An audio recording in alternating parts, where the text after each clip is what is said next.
नमस्कार दोस्तों, स्वागत है हमारे YouTube चैनल स्टडी ज्ञान में। आज हम भारत की विदेश नीति के बारे में पढ़ेंगे कि किस प्रकार भारत की विदेश नीति का निर्माण किया जाता है। कि जो हम आसपास के वातावरण में हम देखते हैं कि आतंकवाद पनप रहा है, उसके लिए अलग नीति बनाई जाती है। और जो अंतर्राष्ट्रीय खतरा रहता है उसके लिए अलग, भौगोलिक रूप से, आंतरिक रूप से, बाह्य रूप से हम आज इसके बारे में बात करेंगे। तो आज की वीडियो बिना किसी देरी के शुरू करते हैं। पहले यदि बात करें भारत की विदेश नीति की, तो इसमें बताया गया है कि जो प्रत्येक राष्ट्र है, जो राष्ट्र है अपनी जो नीति का निर्माण करते हैं, यानी जो भी इसका नीति का निर्माण होता है, उसमें बताया गया है कि इसके अपने हित, राष्ट्रीय हित, यानी पहले हम अपने राष्ट्रीय हित को सर्वोपरि यानी सबसे महत्वपूर्ण मानेंगे। उसके बाद जाकर हम किसी भी विदेश नीति के निर्माण के लिए कार्य करेंगे। तो इसमें बताया गया है कि आंतरिक और बाह्य वातावरण और अंतर्राष्ट्रीय मूल्यों को ध्यान में रखते हुए विदेश नीति का निर्माण किया जाता है। करते समय इसमें आगे बताया गया है कि अपनी जो निर्धारित करते हैं, यानी जो अधिकतम जो प्रायिकता रहती है यानी पॉसिबिलिटी रहती है, वो विदेश नीति के आंतरिक और बाह्य रूप से रहती है। इन सभी संबंधों के विदेश नीति का निर्माण कार्य बड़ी कठिनाई से होता है। ऐसे में बताया गया है कि ऐसे में जो तत्व विदेश नीति को प्रभावित करते हैं उन्हें सामूहिक तौर पर तथा साधारण भाषा में विदेश नीति के निर्धारित या निवेश तत्व कहा जाता है। अतः भारत की विदेश नीति के निर्धारित तत्व भौगोलिक, आर्थिक, राजनीतिक और आंतरिक बाह्य, आतंकवाद, राष्ट्रवाद, इन सभी के मिश्रण का एक अभिन्न अंग कह सकते हैं, यानी कुछ हिस्सा कह सकते हैं। तो अगर हम इस वीडियो का जो डिस्कस था, यानी जो ज़रूरी बात थी, वो अब शुरू होगी।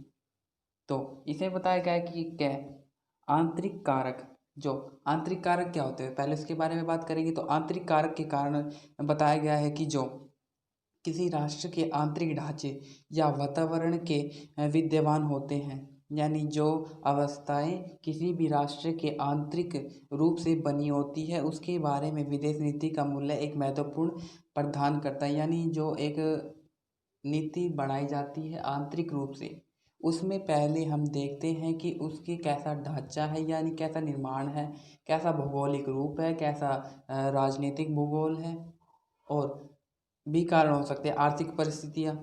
तो इसमें बताया गया है कि पहला पार्ट है जो भौगोलिक परिस्थिति, यानी जो भौगोलिक परिस्थिति है उसके आधार पर हम देखें तो भारत की विदेश नीति कैसे निर्धारित की जाती है। तो किसी भी देश की विदेश नीति पर उसकी भौगोलिक परिस्थितियों का प्रभाव अवश्य पड़ता है। यानी जो भारत की विदेश नीति है उसका भौगोलिक रूप से इसके ऊपर प्रभाव पड़ता है। जैसे हम देख सकते हैं कि दक्षिण में पूरा पानी से घिरा हुआ क्षेत्र है, उत्तर में पहाड़ है, और उत्तर के जो भी राष्ट्र हैं यानी चीन, नेपाल, और हो सके तो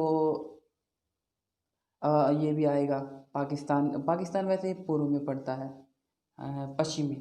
तो जो पूर्वी भारत है उसमें भी देश से घिरा हुआ है। वहाँ कह सके तो सुंदरबन डेल्टा वगैरह जैसे निर्माण हो रहे हैं।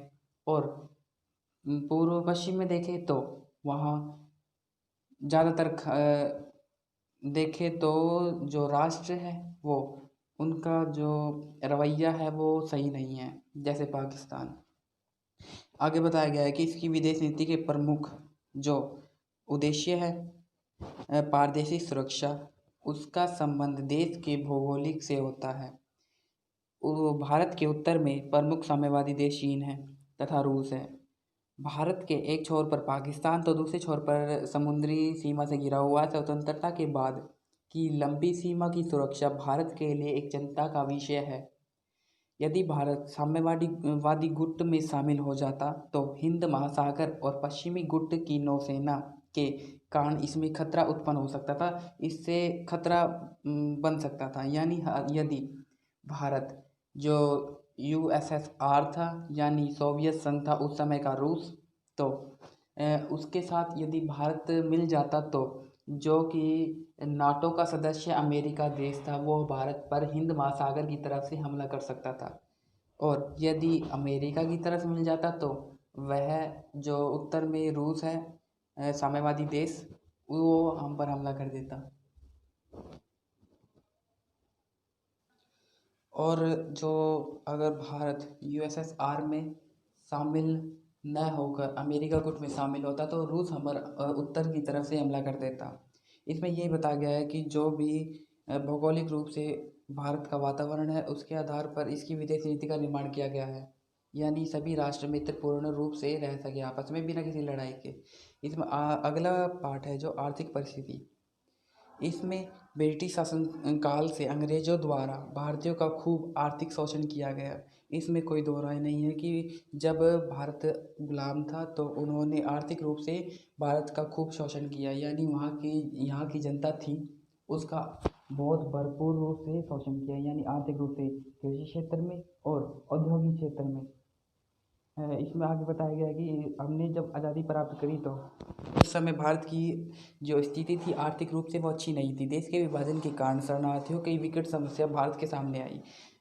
जो 47 में जब भारत आज़ाद हुआ तो उसके बाद भारत ने जब जो प्रवासी आए थे भारत में, उनको ठहराने के लिए, उनके भोजन की व्यवस्था के लिए, उन्हें आवास योजना यानी आवास उपलब्ध कराने के लिए आर्थिक रूप से मदद कोई भी राष्ट्र नहीं कर रहा था। तो इसमें आगे बताया गया है कि उसके तुरंत बाद कश्मीर के प्रश्न पर भारत और पाकिस्तान के बीच युद्ध हुआ। यानी पहला जो युद्ध था वो 1948 में भारत और पाकिस्तान के बीच लड़ा गया, जो कि कश्मीर मुद्दा था। यानी हम देखें तो किताबों में 65 का वॉर क्या जो लड़ाई है उसके बारे में ज़्यादा बताया जाता है। 48 के बारे में अगर आप नेट पर सर्च करें तो आपको मिल जाएगा। और आगे बताया गया है कि जो आर्थिक रूप से भारत की स्थिति थी वो अस्त व्यस्त थी, यानी इसका जो निर्धारण था वो नहीं किया गया था। ऐसी स्थिति में भारत को विश्व के एक अन्य राष्ट्र आर्थिक सहायता आवश्यकता पड़ती थी, क्योंकि भारत विश्व के सभी धनी देशों के आर्थिक सहायता चाहता था। इसलिए उसने सभी देशों के साथ मित्रपूर्ण व्यवहार कह सके तो मित्रता अपनाने के लिए नीति भी बनाई थी। इसमें आगे बताया गया है कि राष्ट्रहित यानी राष्ट्रहित किस लिए जरूरी है। तो इसमें बताया गया है कि जो सैनिक जो राष्ट्रीय हित है उसके बारे में यदि हम बात करें तो इसमें बताया गया है कि अन्य राष्ट्रों की तरह भारत भी जो भारत की विदेश नीति थी उसके राष्ट्र को ध्यान में रखकर बनाई गई थी, यानी निर्धारित की गई थी। इसमें जो सत्ताधारी दल की राष्ट्रीय हित के निश्चित करना था और उस सभी राष्ट्रों के विदेश नीति के सिद्धांत तय करना था। राष्ट्र के हितों में जो राष्ट्रीय अखंडता यानी राष्ट्र के जो मान सम्मान है, उसके जो परंपरा है, संस्कृति है, उसको अपनाए रखना और देश की सुरक्षा, आर्थिक तथा सामाजिक हितों को शामिल किया गया था। इसी राष्ट्र के आधार पर किसी भी राष्ट्रीय हित से मित्रता का संधि की जाती थी। इसमें बताया गया है कि विदेश नीति तय करने के लिए सबसे प्रभावशाली तत्व कहे जा सकते हैं। यदि अगली बात करें तो सैनिक तंत्र में सैनिक तत्वों में भी इसमें बताया गया है कि जो सैनिक तत्व थे विदेश नीति के निर्धारित तत्व या नीति को प्रभावित करते थे। यानी किसी भी देश में सैनिक तंत्र जैसे पाकिस्तान, इसमें 4 बार सैनिक तंत्र को अपनाया गया। और इसमें आगे बताया गया है कि स्वतंत्रता के पश्चात भारत सैनिक दृष्टि से बहुत निर्बल था, यानी यहाँ सेना बहुत कम थी। अगर देखें तो क्षेत्रफल के आधार पर भारत इसलिए भारत के दोनों गुटों में जो दोनों गुट थे, सैनिक सहायता प्राप्त करने के लिए गुटनिरपेक्षता की नीति को अपनाया रखा। यानी भारत ने जब विदेश नीति को अपनाया जो कि गुटनिरपेक्षता थी, तो वह पूर्ण रूप से तटस्थीकरण यानी एक तरफा नहीं थी। वो सभी को, यानी यदि हम देखें तो अमेरिका यदि हम पर हमला कर देता तो हम रूस यानी सोवियत संघ के पास जा सकते थे। ऐसी विदेश नीति की आवश्यकता थी, न कि पूर्ण रूप से अलग रहकर। और बताए कि आगे क्या हुआ। तो इसमें 54 में अमेरिका और पाकिस्तान में एक सैनिक संधि हुई थी, जिस कारण पाकिस्तान और अमेरिका से बहुत अधिक सैनिक सहायता मिली। इस नीति का भारत ने विरोध किया कि केवल पाकिस्तान को ही सेना की सहायता क्यों दी जा रही है, हम पर हमले की साजिश रची जा रही है इसके बारे में। तो इसमें भारत ने इसका विरोध किया। हमने ये बात पढ़ ली। और इसमें बताया गया है कि जो 71 की लड़ाई में इस सेना का उपयोग किया गया था, और अमेरिका ने खुलकर पाकिस्तान का समर्थन किया था 71 की लड़ाई में। और इसमें बता दिया गया है कि भारत पर दबाव डाला गया कि अपनी 7वीं जंग बेड़ा बांग्ला जो बंगाल की खाड़ी थी उसमें भेज दी। तो इसकी सुरक्षा हेतु भारत को सोवियत संघ से 20 वर्ष की संधि करनी पड़ी, यानी 71 की लड़ाई में हमने यूएसएसआर का समर्थन हासिल किया। वैसे तो यह प्रमाणिक नहीं था, क्योंकि जो गुट निरपेक्षता की नीति थी उसमें यह भी बताया गया था कि हम किसी भी गुट में शामिल नहीं होंगे। पर भारत की जो विदेश नीति थी यह उस पर खरी नहीं उतरी, क्योंकि इसमें मुख्य रूप से यह चुनौती थी कि भारत किसी भी गुट में शामिल नहीं होगा, क्योंकि इसमें सेना को बढ़ावा दिया जाता है। 20 वर्ष की संधि की गई थी, मित्रता संधि थी। और इसमें 5वां जो संवैधानिक व्यवस्था है, यानी जो भारत की संवैधानिक व्यवस्था, उसके अंतर्गत बताया गया है कि भारत संविधान का अनुच्छेद 2 जो कि 51 है, उसमें विदेश नीति के संबंध में जो सिद्धांत निश्चित किए गए हैं वह सभी भारत की विदेश नीति के निर्धारित तत्व है। वह जो कि हमने बात करी 4 कौन कौन सी अवस्थाएं थी, तो इसमें बताया गया है कि पहली अवस्था राष्ट्रीय शांति और सुरक्षा को बढ़ावा देना है, यानी हम लड़ाई का माहौल नहीं क्रिएट करेंगे या बनाएंगे। और राष्ट्रों के जो बीच न्याय संगत और सम्मानपूर्वक संबंध थे, यानी सम्मानपूर्वक संबंध थे, उसको बनाए रखेंगे। संगठित लोग थे उसके एक दूसरे से व्यवहार में अंतर्राष्ट्रीय विधि यानी जो कानून है और उसके संबंधों के प्रति आदर बनाए रखेंगे, यानी जो अंतर्राष्ट्रीय कानून है उसका हम पालन करेंगे। और जो कि है चौथी नीति, उसमें बताया गया है कि अंतर्राष्ट्रीय विवादों को मध्यस्थता द्वारा निपटाएंगे, यानी हम बात के द्वारा इस कमजोरी को हटाएंगे, ना कि लड़ाई के द्वारा। अगर हम पार्ट दूसरे की बात करें जो कि है बाहरी कारक, यानी भारत का जो आंतरिक तो हमने पढ़ लिया, आंतरिक में हमने पढ़ा आर्थिक, भौगोलिक और सैनिक, राष्ट्रहित और संवैधानिक। यदि हो सके तो इसमें 2 पार्ट और ऐड किए जा सकते हैं, ऐतिहासिक पृष्ठभूमि, सांस्कृतिक और राष्ट्रीय नेताओं को प्रेरित करने वाली नीति। अगर बात करें ऐतिहासिक और सांस्कृतिक की, तो भारत बहुत प्राचीन समय की बात मतलब प्राचीन कला है भारत के पास। भारत की जो संस्कृति है वो बहुत पुरानी है। यहाँ से महावीर गए हैं, बुद्ध गए हैं, गुरु नानक देव जी गए हैं, गांधी जी आदि के विचारों की छाप है। और भारत ने सदा ही सहनशीलता तथा विचारों की स्वतंत्रता का समर्थन किया है। भारत ने हमेशा किसी भी जो कि खुलकर बोलने वाली नीति थी उसका समर्थन किया है। भारत ने किसी भी देश की आवाज़ को दबाया नहीं है, उनका सबका समर्थन किया है। यदि न्याय तर्क है तो अगर वह बेखाम में या हम कहें कि जो कि उसका कोई अर्थ नहीं है, उसका समर्थन भारत ने नहीं किया। और भारत की विदेश नीति का निर्धारित तत्व ये भी हो सकता है कि भारत ने हमेशा अहिंसा का प्रयोग किया है। भारत ने कभी भी अपने इतिहास में दूसरे राष्ट्र पर सबसे पहले हमला नहीं किया। और राष्ट्र की जो नेताओं की प्रेरणा का आदर्श है, यानी भारत में राष्ट्रीय नेताओं की जो बात थी उनकी भी गहरी छाप थी, यानी भारत से महान नेताओं ने जन्म लिया है, राष्ट्र जो कि शासन संभाला है।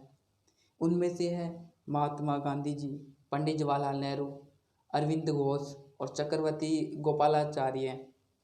इनकी छाप महत्वपूर्ण है भारत के निर्माण के लिए और भारत के निर्धारित करने के लिए। वैसे तो भारत को आज़ादी सभी ने दिलाई, सभी का सहयोग समान था, चाहे वो मुसलमान हो, हिंदू हो या और कोई धर्म।